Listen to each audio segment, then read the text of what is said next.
hal yang ingin dibicarakan ya Bu Melda? Baik, Ibu, saya mau berbagi cerita pengalaman saya tentang pembelajaran di kelas gitu. Saya mengalami kesulitan dengan anak-anak ketika melakukan pembelajaran di kelas. Kebetulan saya mengajar mata pelajaran bahasa Indonesia yang media pembelajarannya atau materi utamanya itu berkaitan dengan teks. Jadi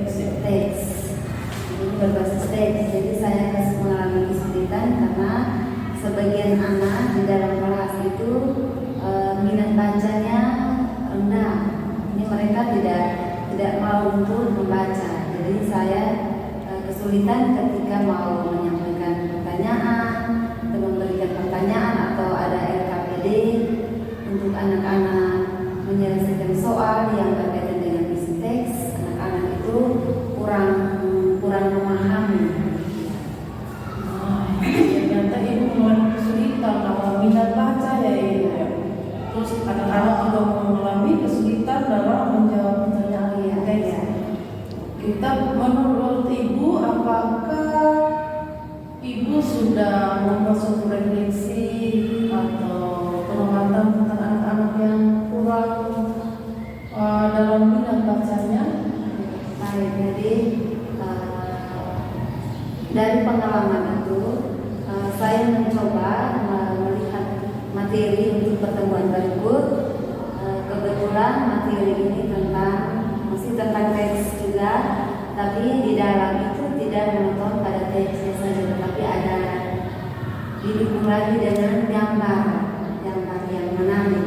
Jadi saya mencoba mengemas materi itu dalam bentuk PowerPoint untuk rencana untuk pertemuan berikut. Yang berikut saya mencoba untuk mengelompokkan anak-anak yang rajin membaca atau yang sejauh ini pengamatan saya terhadap beberapa anak yang rajin, yang suka membaca, dan saya mengelompokkan mereka dengan anak-anak yang minat bacanya rendah supaya bisa mempengaruhi mereka juga untuk mau membaca. Apakah hampir semua siswa atau hanya beberapa saja yang mengamati dan refleksi itu?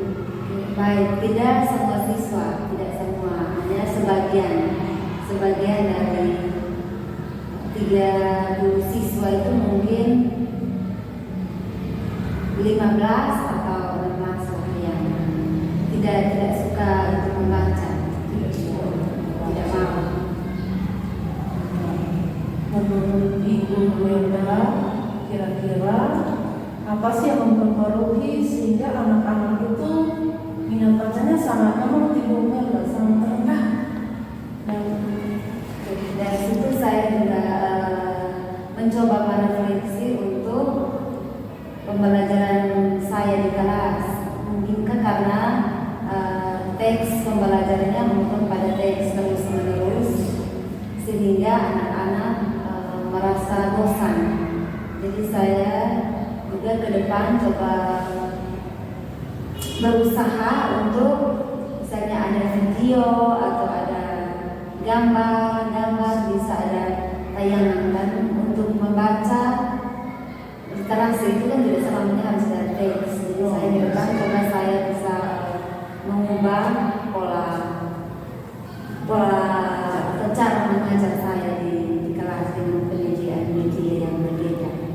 Baik, Ibu Melda luar biasa ya Ibu Melda. Semoga strategi yang tadi Ibu Melda buat semoga dapat terlaksana sehingga anak-anak memiliki minat baca, menjawab pertanyaan-pertanyaan yang Ibu berikan dengan baik.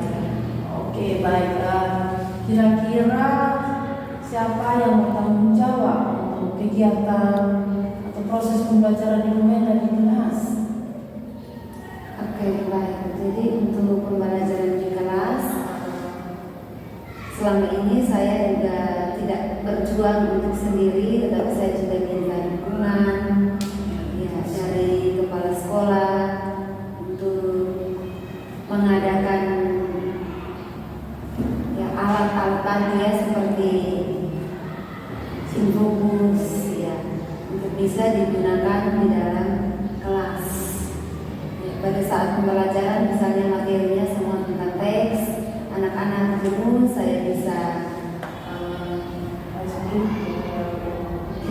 bisa menayangkan gambar atau video kepada anak-anak, juga bisa selang-seling dengan ice cream atau ya untuk anak-anak, penyemangat lah untuk anak-anak supaya mereka tidak bosan di dalam kelas.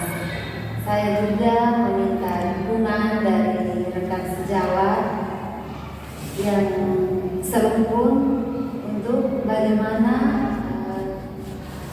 menyiapkan materi ajar yang menyenangkan, tidak membosankan tapi yang menyenangkan di dalam kelas. Baik, ini luar biasa ya. Jadi memang kita sangat membutuhkan dukungan dari kepala sekolah, rekan sejawat, bahkan anak-anak sendiri ya, kita sangat membutuhkan. Baik, Ibu Melda. Kira-kira kapan Ibu Melda? Ibu Melda mau membuat strategi Ibu Melda di kelas ya. Kira-kira kita bertemunya kapan Ibu Melda? Oke, baik. Untuk sementara saya menyiapkan materinya dulu menggunakan PowerPoint karena memang selama ini juga saya masih menggunakan buku saja, jadi ke depan saya mencoba untuk menggunakan PowerPoint sehingga ada materi yang bervariasi, ada gambar. Kebetulan materi kali ini juga berkaitan dengan infografi, jadi bukan hanya teksnya saja tapi ada gambar juga supaya bisa anak-anak itu tidak bosan. Jadi saya masih sementara menyiapkan materinya. Minggu depan bisa itu observasi di kelas. Baik. Terima kasih luar biasa Ibu Melda ya. Kita ketemu minggu depan ya Ibu ya. Saya tunggu di kelas ya. Baik. Bisa aja Ibu Melda. Selamat siang. Terima kasih ya.